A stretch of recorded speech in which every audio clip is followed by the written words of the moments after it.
Halo semuanya, kembali lagi bersama aku Atvia. Kali ini kita akan mempelajari materi baru, yaitu materi mengenai integral. Jangan lupa siapkan alat tulis kalian. Pada pembelajaran kali ini, kita akan memahami beberapa hal mengenai integral. Yang pertama yaitu konsep dasar integral, sifat-sifat integral, integral tak tentu, dan integral tentu. Konsep integral. Integral sebenarnya merupakan anti turunan. Maka sangat disarankan bagi teman-teman untuk memahami terlebih dahulu mengenai materi turunan. Setidaknya mengetahui dasar-dasar dari materi turunan.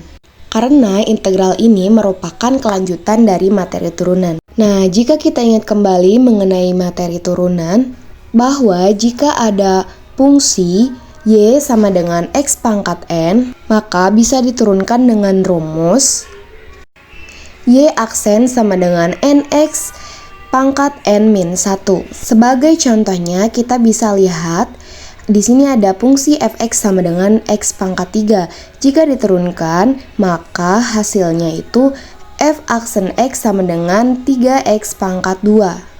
Jadi, pangkatnya itu dikalikan ke depan, lalu dikurangi 1.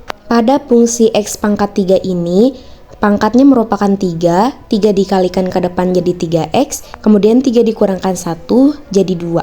Jadi turunannya f aksen X sama dengan 3X pangkat 2. Kita bisa melihat tabel berikut ini, yang sebelah kiri merupakan fx dan sebelah kanan merupakan f aksen X atau turunannya. Dapat kita lihat bahwa turunan dari X pangkat 3 itu merupakan 3X kuadrat. Kemudian X pangkat 3 tambah 5 turunannya juga sama, yaitu 3X kuadrat, karena ketika 5 diturunkan maka hasilnya 0, jadi yang tersisa hanya 3X kuadrat.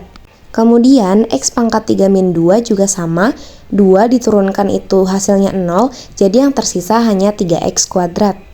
Dan X pangkat 2 juga sama, ketika 2 diturunkan itu hasilnya 0, maka turunannya tinggal 2X.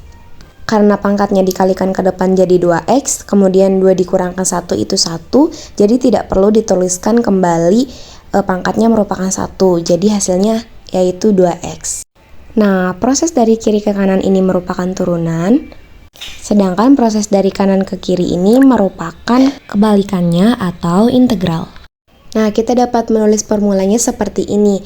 Jadi, dapat kita baca integral X dx sama dengan 1 per N plus 1 X pangkat N plus 1 plus C. Kenapa di akhirnya itu ditambahkan C? Karena pada integral ini tidak dapat diketahui nilai yang memenuhi konstantanya itu berapa. Maka kita tulis saja plus C. Nah, maka dari itu, integral yang bentuknya seperti ini disebut dengan integral tak tentu karena kita tidak dapat mengetahui konstanta yang di akhirnya itu berapa. Sebagai contoh, mungkin kita bisa melihat dari soal yang pertama ini, integral dari X pangkat 3 dx. Nah, kita tinggal substitusi pangkatnya terhadap rumusnya. Kita harus ingat kembali bahwa rumus dari integral itu yaitu 1 per N plus 1 dikali X pangkat N plus 1 plus C. Nah, karena di sini X pangkat 3, maka N-nya itu adalah 3. Maka kita tinggal substitusikan. Jadinya 1 per 3 tambah 1 dikali X pangkat 3 tambah 1 plus C, maka hasilnya jadi 1 per 4 X pangkat 4 plus C. Mungkin ada teman-teman yang belum paham, kita coba ke contoh soal berikutnya. Nah, di sini contohnya itu ada integral dari 1 per X pangkat 3 dx. Nah, bagaimana cara menyelesaikannya? Caranya kita ubah dulu yang tadinya bentuknya 1 per X pangkat 3 menjadi X pangkat min 3.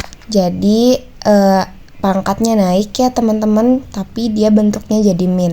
Baru kemudian kita integralkan menggunakan rumus yang tadi. Tinggal dimasukkan aja N-nya yaitu min 3, jadi hasilnya 1 per min 2 X pangkat min 2 plus C. Selanjutnya yaitu sifat-sifat integral. Yang pertama yaitu sifat penjumlahan dan pengurangan. Nah, formulanya itu biasanya seperti ini. Integral dari fx ditambah atau dikurang gx. Maka cara menyelesaikannya yaitu yang pertama kita integralkan satu persatu dari fungsinya. Jadinya integral fx dx ditambah atau dikurang integral dari gx.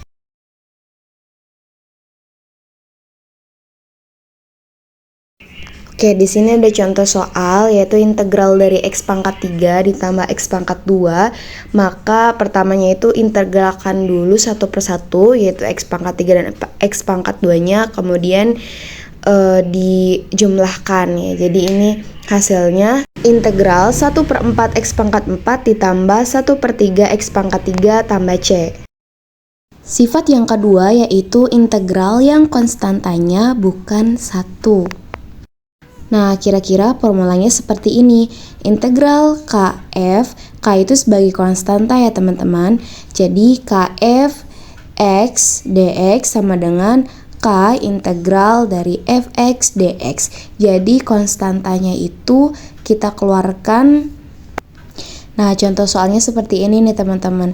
Integral 4x pangkat 3 dx adalah, nah, cara menyelesaikannya yaitu 4-nya kita keluarkan, jadinya 4 integral 1/4 x pangkat 4 plus c. Nah, begitu teman-teman, cukup mudah kan? Nah, teman-teman, setelah kita mempelajari integral tak tentu, selanjutnya kita akan mempelajari mengenai integral tentu. Nah, untuk integral tentu ini kita dapat menuliskan formulanya seperti ini. Nah, bisa kita baca dengan integral dari B sampai A untuk x dx. Nah, untuk contoh soalnya ini bisa kita baca integral dari 2 sampai 3 untuk 3x kuadrat adalah. Nah, bagaimana cara menyelesaikannya? Yang pertama, kita integralkan terlebih dahulu nilai 3x kuadrat. Nah, nilai dari 3x kuadrat, integral 3x kuadrat itu kan x pangkat 3 ya teman-teman. Di situ memang ada nilai 3 dikali 1/3, tapi itu kan nilainya 1 ya sebenarnya. Jadi nggak perlu ditulis juga nggak apa-apa. Nah, setelah diintegralkan, kita substitusikan batas bawah dan atasnya kepada x pangkat 3-nya itu. Nah, jadinya 3 pangkat 3 dikurangi 2 pangkat 2 sama dengan 27 dikurangi 8 sama dengan 19. Nah, teman-teman, di sini ada latihan soal yang dapat membantu teman-teman berlatih mengenai materi integral, baik itu integral tak tentu maupun integral tentu. Nah, itulah penyampaian materi pembelajaran kali ini mengenai integral. Semoga teman-teman dapat lebih memahami mengenai materi integral dan terus bersemangat dalam belajar matematika.